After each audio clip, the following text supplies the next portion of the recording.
സകൃതകൃതാവായ നാട്ടുകാരെ ശ്രദ്ധിക്കുക, കലാപരിപാടികൾ തുടങ്ങാൻ ആരംഭിക്കാൻ.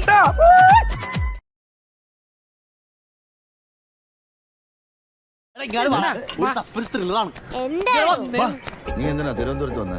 ഫ്രണ്ടിനെ കാണാൻ വന്നതാ.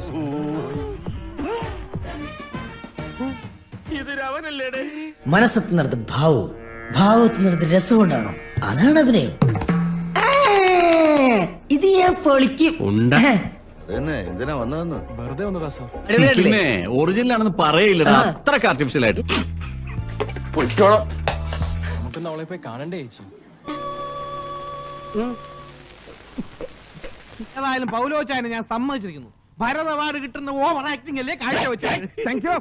ഇത്രയും വലിയ ഗതികെട്ടവൻ ഈ ലോകത്ത് വേറെ ആരെങ്കിലും ഉണ്ടാവും എന്റെ കർത്താവേ. എനിക്കിത് സംഭവത്തിന് ശേഷം ഒന്ന് വിളിക്കുവാനും ചെയ്യാത്ത നീ എന്തിനാടാ ആ ബേക്കറി പോയ?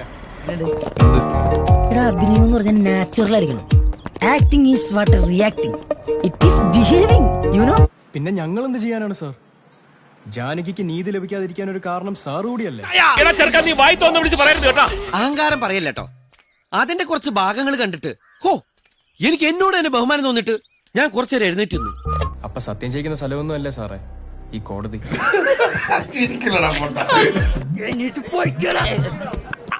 അഭിനയോ ഒന്നും ജയിക്കുന്ന സ്ഥലമല്ലേ കോടതി. കണ്ണിങ്ങനെ അങ്ങനെയൊന്നും ഞാൻ കാണിച്ചിട്ടില്ല. കാണിച്ചു.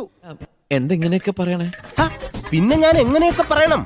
മാധവ് എങ്ങനെയുണ്ട്? JSKയിൽ എനിക്ക് ഡബിങ്ങിന് കണ്ടപ്പോ എനിക്ക് അത്ര തൃപ്തിയല്ലായിരുന്നു.